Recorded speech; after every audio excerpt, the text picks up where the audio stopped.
Hello everyone, welcome to my class. In this video, I'll be talking about measurements of length and time, and how to measure precise of these quantities. Well, let's start.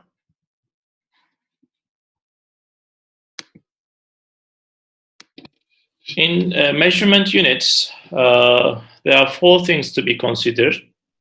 One is the choosing the correct measuring tool. The second one is the choosing the suitable unit. And the third one is the quantity itself. We should know which quantity to be measured. For example, if we are asked to measure the mass, you can't measure the length of the object. So the fourth thing to be considered is the correct techniques. Yes, we might know the right equipment to use and right unit to use and the quantity, but if we use wrong method, we will do errors. Yeah. So to avoid these errors, we should know the correct techniques. So let us start from SI units. What is SI units? SI is the System of International Units. Why is it's used? Sometimes it's called metric units. Among the world, the scientists are doing research and they do the data exchange. So while doing data exchange, they should use the standard units so they can understand each other. For us, even the business people, actually every people use the units among the world. So if we use the standard units, we can understand each other easily. So that is the purpose of making standard unit. All right, let us start the quantities and their units.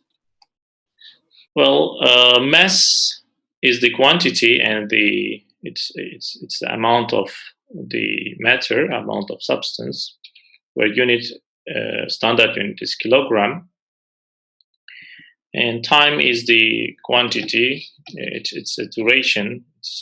It's what clocks read actually, and the SI unit for time is second.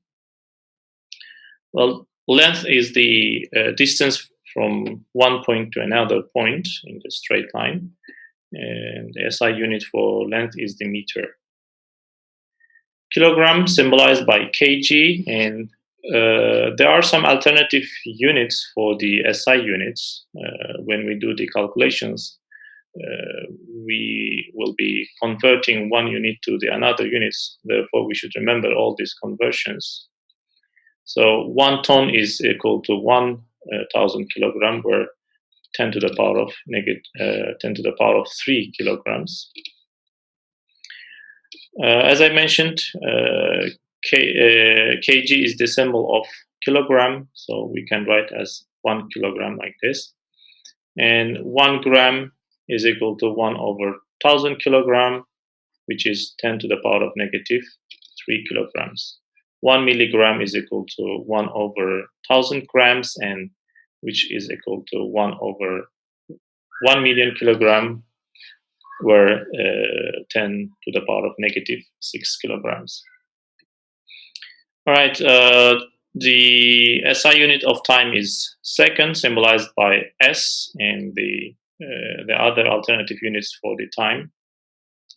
As you all know, 1 hour is equal to 60 minutes, and 1 minute is equal to 60 seconds. So there are other subunits of time are 1 millisecond is equal to 1 over 1,000 second, or 10 to the power of negative 3 second.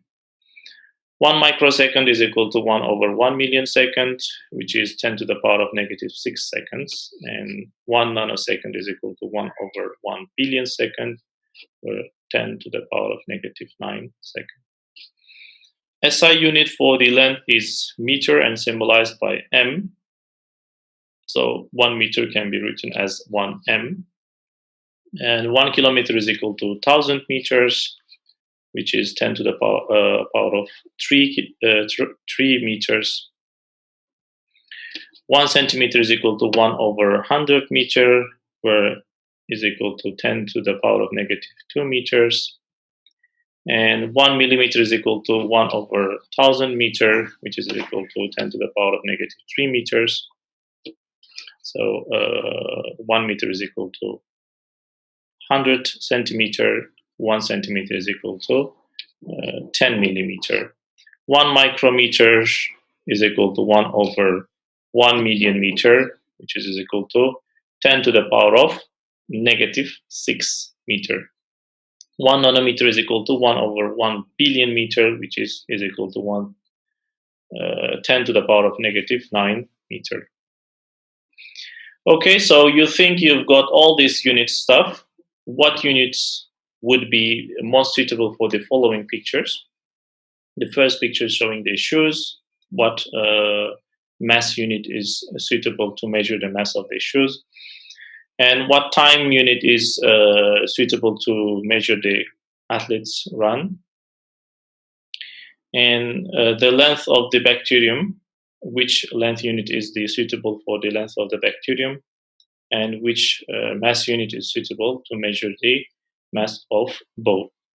So in this part, you can stop the video and then write your answers in the comments if you wish. Well, let's see accordingly. The mass of the shoes, suitable unit for the mass of the shoes is kilogram, and suitable unit for the runners to race is the second. The length of the bacterium measured by micrometer.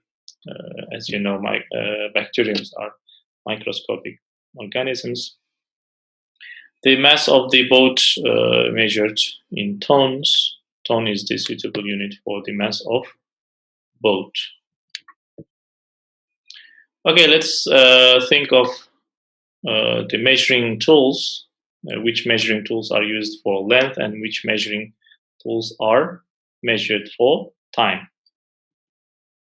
For the short distances, everyday life, we use rulers, yeah? So for the rulers, there are important points or techniques to use correctly. So first thing is you should start from the 0 mark, or at least from the exact mark, to measure the length of the object. And the second thing is you need to make sure that the object, the material which you are measuring, should be straight, not loose. Yeah, to get the correct length, you need to make the object to be measured should be straight. Right. For the longer distances, we use tape, measuring tapes. For even longer distance, we use rolling tapes, which you might have seen in the road constructions. They use the roller tapes for the long distance. Well, for the inner and outer dimension of the objects, we use calipers to measure the length of inner and outer dimensions of the object. We use the calipers. In physics, we use Vernier Calipers. In laboratory, we have such tool. It's called Vernier Calipers, and it has jaws, the upper jaws to measure the inner dimensional, and then lower jaws to measure the outer dimension of the objects. Here we have the diagram of Vernier calipers. We have two scales here. The upper scale for the main scale, the below one is the Vernier scales for the fractions, fraction values, and you can see the gap is shown. Imagine in the gap there is an object. So what is the length of that object? So let's read the Vernier calipers. So how to read it? We need to look at the Vernier scale every time and look at the 0. So for the main scale, we need to read from the left side of the Vernier scale. So we need to look at the Vernier scale 0 mark, and for the main scale is the left of that Vernier scale. So which means 1.1 plus. Yeah, plus is from the Vernier scale. So how to get the value from Vernier scale? We have marks on both scales, and to read the value from the Vernier scale, we need to look at the the marks exactly aligned from the main to the Vernier scale. You can check from the 1, 2, 3, 4, 5, 6. 6 is exactly aligned, so the millimeter fraction is the 6. So we need to add to the main scale. Main scale was 1.1 plus 0.6, so it will be 116. 116 centimeter is the distance of the gap shown in the picture. Well, for time, we use the stopwatch to measure the time intervals. We have analog and digital type of stopwatch, and stop clocks are the large version of the stopwatch to read the value from distance. And so in physics, sometimes we have to measure the time interval of one complete swing of pendulum. This is a pendulum system. An object is hanged by the rope attached to the top.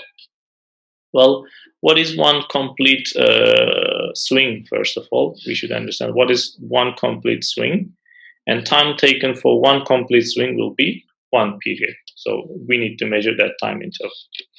Well, one interval means, one complete swing means from moving, the object is moving from A to B point, from B to A point, and A to C, and C to A is complete swing. So how can we measure the time taken for one complete swing of pendulum, which means 1 period? As you can think of, like when one complete swing, if you want to measure the time interval by stopwatch, it is not easy. Yeah, when you start the pendulum and start the stopwatch, when it completes one swing, stop the stopwatch, you might have more errors. So what is the technique here? What is the correct technique to be used? Is the getting the average time period for several swings.